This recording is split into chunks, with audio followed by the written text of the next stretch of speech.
Coming up on Murrow News 8, a possible change of venue in the Kohberger case. And find out which fraternity is no longer a part of WSU. From the Northwest Public Broadcasting Studios on the campus of Washington State University, this is Murrow News 8. Happy Friday, I'm Morgan White. And I'm Sedona Turner. Murrow News 8 starts now. The attorneys of Brian Kohberger requested a change in venue, arguing that he cannot receive a fair trial in the community where the killings occurred.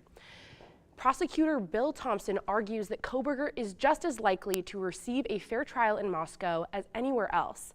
Members of the media have already been barred from using cameras and audio devices in the courtroom.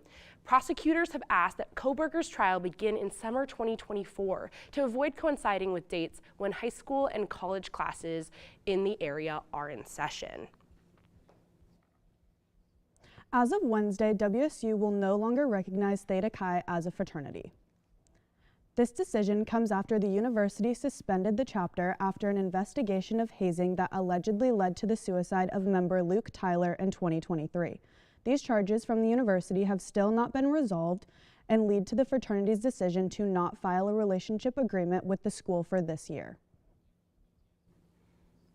A reminder that tonight, the Washington State University's Student Entertainment Board is presenting a live concert in the Cub Senior Ballroom.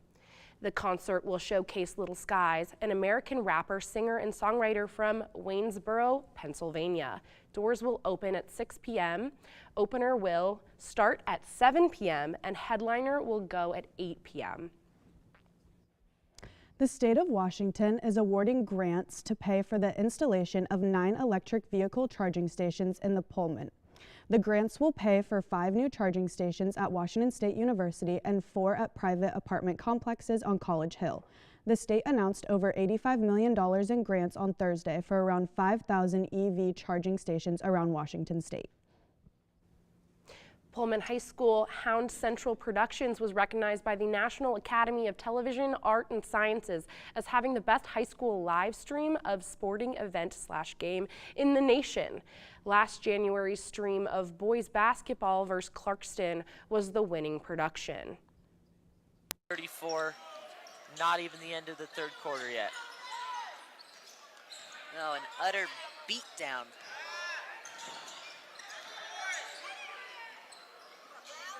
And it continues. Jaden Brown again. 26 points. Hounds have 71, and it's not the end of the third quarter yet. Alternative to Violence of the Police is asking for donations. They are looking for diapers sizes 4 to 7, baby wipes, and children's clothes sizes 4T to 8. You can donate clothes to both the Moscow and Pullman locations. A closet on campus is helping students get prepared for job opportunities and professional settings. Our reporter Josie Goodrich went out and got more information about this. Slacks, long sleeve button-up shirts, ties. Ties go very fast. Any sort of shoes, also like dress shoes. Slacks, ties, and shoes. Those are just some of the clothing items that the Cougar Closet has available for students to use in a professional setting. Whether a student needs a nice outfit for a job interview, a career expo, or some other type of workplace environment, the closet is available for students to pick their size and style of clothing. The Cougar Closet is a program run by the Academic Success and Career Center, pretty much where we just get donations from all around Pullman and just the WSU community in general. I've gotten emails from like Cougs in Arizona that are like, can we donate? And we get professional clothes, either lightly used or new is the goal. If you're trying to impress your employer with a personality skirt or a classic simple blazer, the Cougar Closet has all that you need for an interview, free of charge. Lots of people ask, like, should I just return this to the end of the semester? Or like, do I just return this when I'm done? You don't have to. We are constantly asking for and seeking out donations. Donation boxes are available in the Academic Success and Career Center in the Leidy Services Building, which is also where the Cougar Closet is located and is open from 8 a.m. to 5 p.m., Monday through Friday. So the goal is just like a jump start. So, the hope is Cougs when they're like set off at a career path and they're doing good financially. Like, we hope that they'd give back, or at least that's my hope. Students are allowed to pick out 4 clothing items per visit, and there's currently no limit on how many trips a student can make to the closet. That being said, if you have an important interview coming up and need professional clothes, the Cougar Closet is your place to go. I'm Josie Goodrich, Murrow, News 8.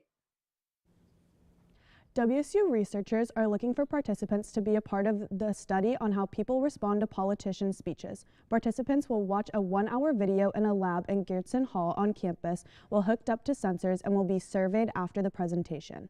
To qualify, you must be a U.S. citizen between the age of 25 and 65, eligible to vote, and understand basic English. Participants will receive a $35 e-gift card. A link to sign up can be found at pullmanradio.com. Our reporter Davis learned more about the Red Zone out on Terraview Drive. Hundreds of cars make their way around this barren lot every day, which has been subjugated to overgrowth and mud, but that's all soon to change. At 31,000 square feet and sitting just east of the Cougar Ridge apartment complex, this land was repurposed by the city of Pullman, rezoning from an R4 high-density housing to a C3 commercial real estate. The property is located on the northwest side of the College Hill roundabout, intersecting Northeast Terraview Drive and Northeast Northwood Drive. According to city documents, the area already has essential infrastructure and is relatively flat, perfect for a new opportunity. Spearheading the rezoning project is local firm Cintier Engineering, led by University of Idaho alum Scott Sumner.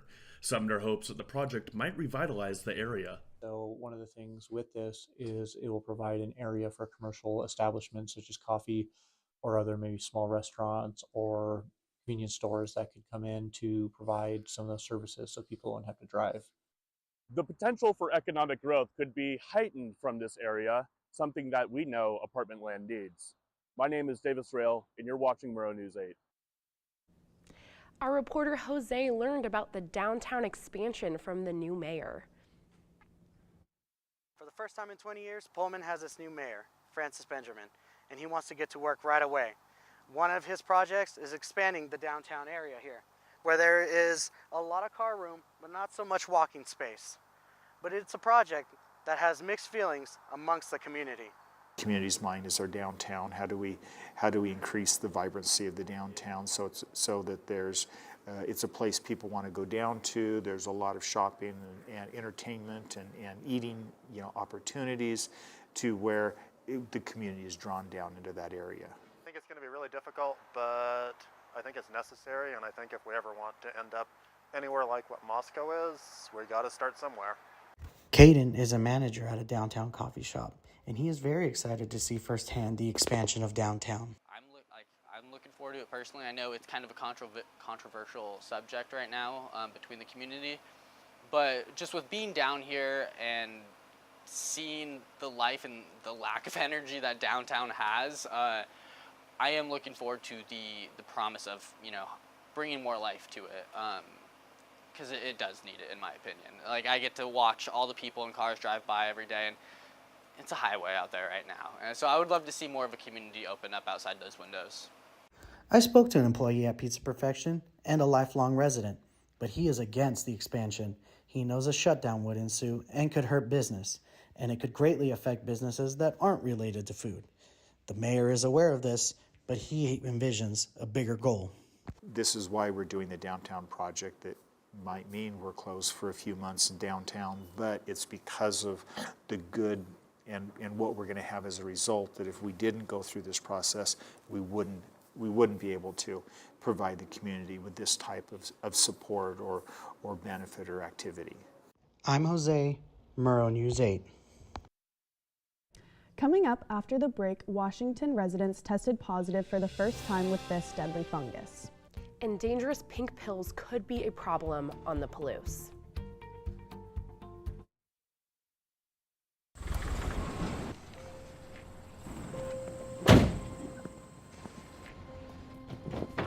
Dad, they took over my bedroom. Come on, come on.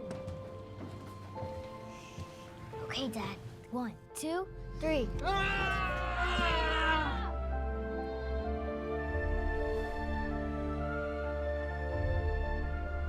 Dad!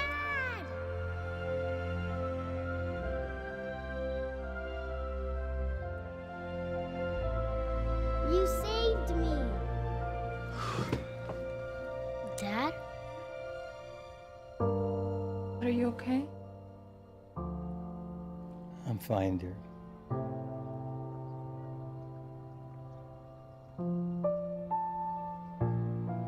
Your hero needs you now, and AARP is here to help. Find the care guides you need at aarp.org/caregiving. There. Can I tell you a cat joke? Just kidding. Why did the girl ask the mushroom to dance? Because he was a fun guy. What do you call a pig that knows karate? Pork chop. Why was the basketball court all wet? Why? Because the players kept dribbling all over it. Can I tell you another one? So how does a tissue dance? Put a little boogie on it. What's Beethoven's favorite fruit? Banana. What is a boxer's favorite drink? Fruit punch.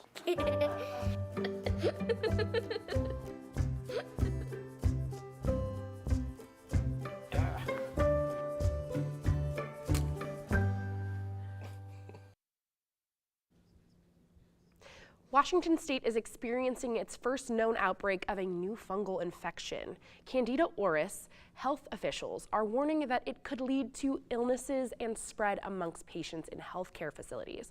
4 patients in the last month have tested positive for it in Washington. It is currently unclear what the initial source of the infection is, and officials say the investigation is ongoing.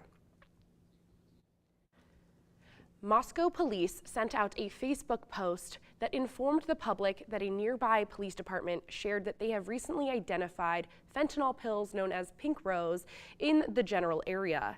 After calling Moscow police, they shared that the police department that shared that information was Coeur d'Alene Police Department.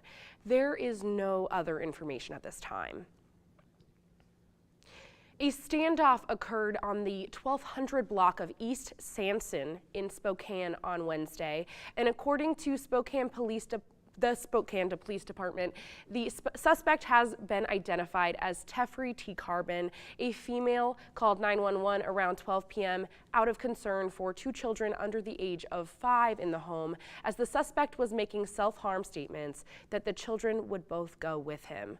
The suspect made repeated threats and refused to exit the home, keeping both the children, and according to police, a knife was seen at one point. The standoff ended just after 4 p.m. and the 2 children were unharmed. Carbon was arrested and booked into the Spokane County Jail for 2 counts of felony harassment involving a weapon. A man is dead after 9 Spokane police officers reportedly fired their weapons at him when he raised a handgun towards them Wednesday night on South Hill. Officers responded shortly after 6 p.m. to the report of a suicidal man in the area of Cliff Drive and Stevens Street. The officers said the man was asked to drop his weapon multiple times and he did not comply. 9 officers who were uninjured fired their weapons. Officers provided medical aid to the man, but he died at a local hospital. A student was stabbed yesterday morning at Shadle Park High School after an altercation broke out involving 4 female students in the girls' bathroom. Catherine Bridges, the student's mom, told 4 News Now that her daughter was in the bathroom defending her friend who gets bullied at school. Bridges says that when her daughter got in a fight and when she was stabbed in the chest and cut in the arm. According to SPD and SPS, 1 other student was injured in the fight leading up to the incident but was not hospitalized. Authorities have identified the man who died in Saturday night's house fire in Princeton. The Latah County Sheriff's Office reports that 36-year-old John Schraffenagel was killed by the blaze. 2 other people escaped from the house fire. The Idaho State Fire Marshal's office is still investigating the cause of the blaze. A couple of events you might want to keep an eye out for in Moscow. And Sadie will let us know the weekend weathercast. You're looking at me in the future. Okay.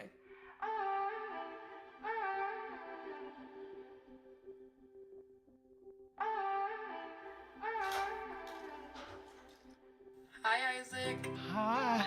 Wait a second. Do you know who I am? Julia. This is Jaina. Into the future. I just wanted to talk to you about what happened with those two girls. Oh, yeah? Do you remember it was this girl that I was getting bullied by that one day at PE when they were like yelling at me, and then you just linked arms with me? I don't think you know how much like that helped me, because like I finally like knew that I had somebody. Because of you, Isaac, and what you did for me years ago, I grew up to be more independent and love myself and just be a little bit more confident. Aw, I'm like a little tearing up right now. Just to see her in the future just blossom and look beautiful, and that was really amazing. What to expect when you're expecting a teenager. Hey guys, today we're talking about how to wake up your teen, and this works literally every time.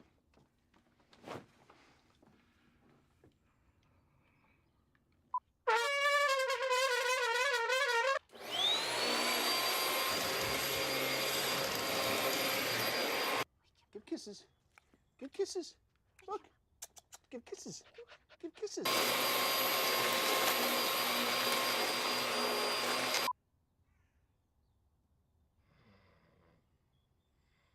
You heard how loud that was. I know, I heard. It wasn't you. Yeah. It was the... Is that bacon? You don't have to know it all to be a perfect parent. Thousands of teens in foster care will love you just the same. Bacon. If you see people wearing red today, there might be a motive behind it. The American Heart Health Association encourages people to wear red on February 2nd to spread awareness of cardiovascular disease. Heart health is one of the #1 reasons why Americans die and is the top disease that kills women. The American Heart Health Association recommends eating more fruit, exercising, and getting enough sleep to improve your health. Winterfest is being held from 12 to 4 p.m. tomorrow on Main Street in Moscow. The free block party includes music, games, food, and drinks. $25 includes approved glassware and 3 drink tickets. The 19th annual Taste of Nepal event is this Sunday from 5 to 7 p.m. at the International Ballroom of the Bruce M. Pittman Center in Moscow. There will be Nepali food and cultural performances to celebrate the colors of cultures and cuisine. Ticket prices for U of I students are $15, general tickets are $20, and children under 5 are free. Tickets will be available at the Idaho Student Union building or the gate during the event. It's National Groundhog Day. Punxsutawney Phil decides if winter continues or if we will have an early spring through looking for a shadow. He did not see a shadow, which means that we should expect an earlier spring. But what this weather did not provide is a shadow or reason to hide.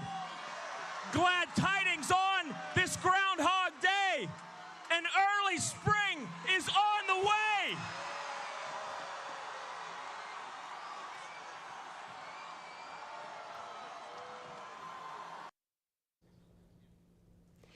We've seen a bit of rainy weather the past few days. What can we see in the next couple of days, Sadie? Well, even though it's been warm and rainy, unfortunately it is going to get a little colder. Our high today is going to be 45, even though some of us consider it warm. Definitely put on an extra layer. And unfortunately, it's going to get to 36 tonight, which to each their own. But tomorrow, the weather's going to be a little bit the same. It's going to be a high of 40 and a low of 35. Definitely cloudy, so if you plan on doing anything tomorrow, maybe wear an extra layer or 2. But throughout the region, it's definitely a different layer of weather today. Tri-Cities, 49, it's cloudy over there. Spokane is also a little cloudy today. Yakima, 49 degrees. They always get sun. I'm a little jealous today, but it's okay. Over on the west side, Seattle and Olympia are in the 50s. Seattle's raining, but Olympia has a little bit of sun. And throughout the week, I don't know if you guys know the song, but it goes something along the lines of, the weather is always chilly, or something along the lines of that. Oh, the weather is always frightful. It's definitely gonna get a little frightful throughout the week. It's going to be dropping into the low 30s throughout the week. Unfortunately, the song going, let it snow, we're definitely gonna get a lot of snow throughout the week, so definitely bring out your winter stuff. But come Wednesday, when we're back in school, hopefully the snow and rain will go away. I'll hand it back to you guys at the desk. Lewiston to Denver flights are still working on a deal. United Airlines is expected to have a draft agreement by mid-February. Also, the new expansion of the Pullman-Moscow Airport is hoping to have a Denver flight as well, and possibly even a flight to Las Vegas. Airport Director Tony Bean said it took them 10 years just to get a flight from Pullman to Boise. They are hopeful these new flights will not take them as long to come to a conclusion. After the break, we will give you a breakdown of the Apple Cup. And learn more about which Coug is in the Super Bowl.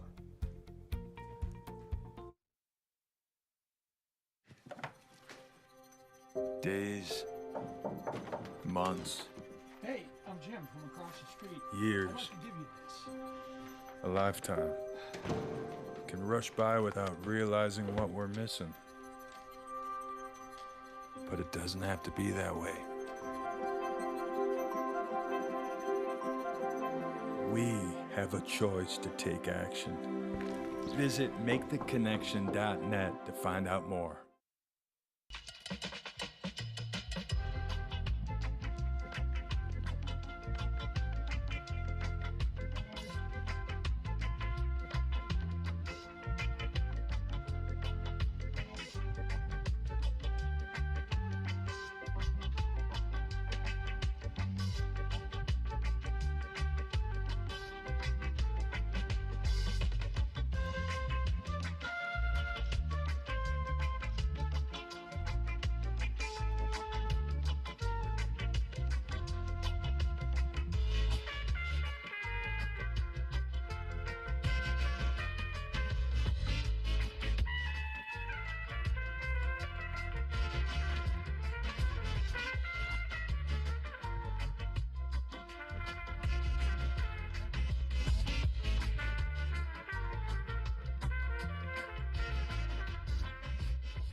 Can I tell you a cat joke?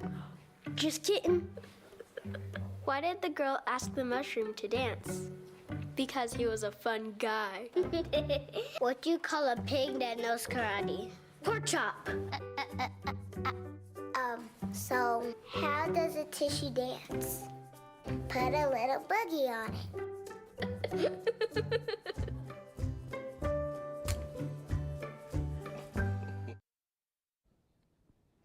WSU women's basketball is back in Pullman to take on the number 6 ranked Colorado Buffs. The Cougs are 15-6 and have won 4 out of 5 of their last games. This will be the first game they play without guard Charlize Ledger-Walker after she injured her knee on their last game on Sunday. WSU visits Alaska Airlines Arena in Seattle to go up against familiar rival Washington on Saturday, February 3rd at 6 p.m. Last time WSU played UW, TJ Bamba scored a career-high 36 points that gave WSU the victory and its 6th straight Pac-12 conference game for the first time in 30 years. Miles Rice is an early candidate for Pac-12 Freshman of the Year as a 4-time Freshman of the Week, the Cougs' second leading scorer, Pac-12 freshman leading scorer, and the country's 5th highest scoring freshman. The Cougs are sitting at a record of 15-6 and are trying to make a late push to the tournament. Other sporting events for the weekend include track and field being in New Mexico today and tomorrow. On Sunday, we will see women's basketball return to Beasley Coliseum when the Cougs take on Utah. A total of 47 Washington State University student athletes were named to the 2023 Fall Pac-12 Academic Honor Roll. Of the 47 student athletes, 18 are football players, 5 from men's cross country, and 5 from women's cross country, 11 from soccer, and 8 from volleyball. Student athletes are deemed eligible to receive all academic honors if they have a cumulative GPA of 3.3 or above. WSU Cheer will be traveling to the West Side today to compete at State Cheer this weekend. They will be showing off their talents against University of Washington, Central Washington, and some of the other small colleges. We wish them the best of luck this weekend. Former Coug Jalen Watson will be in his 2nd Super Bowl in a row when the KC Chiefs take on the San Francisco 49ers. Watson has 33 tackles, 2 sacks, and 6 passes defended this year. Watson recorded 3 tackles in last year's Super Bowl when the Chiefs defeated the Eagles and earning his first Super Bowl ring. Watson was named Week 2 AFC Defensive Player of the Week in 2022 after making a 99-yard pick six and becoming the 2nd fastest player in the NFL history to intercept a pass for 90-plus yards. Well, we already talked about Groundhog Day. But where did this tradition start? Find out after the break. There was an old woman who lived in a shoe. She had so many children, she didn't know what to do.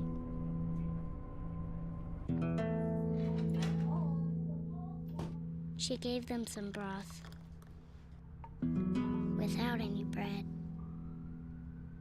and kissed them all soundly and put them to bed. Hunger is a story we can end. End it at feedingamerica.org.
So, I just moved in with his family, and it's embarrassing. The little one, he likes to go outside and crawl around in the giant litter box. I don't know what he's doing. I mean, I was born and I knew how to use the litter box. Look at that. That's disgusting. Oh, poop already. You're making me nervous. Oh, okay, I can't look at this anymore. I really hope he grows out of this, for his sake. Groundhog Day is a tradition observed in the United States and Canada on February 2nd of every year. It comes from the Pennsylvania Dutch superstition that if a groundhog emerges from its burrow on this day and sees its shadow, it will retreat to its den, and winter will go on for 6 more weeks. If it does not see its shadow, spring will arrive early, per tradition. Punxsutawney Phil did not see his shadow in a ceremony this morning at Gobbler's Knob in Pennsylvania. Per tradition, that means he's predicting an early spring, which I'm pretty excited about. I'm also excited about. I hope he's right.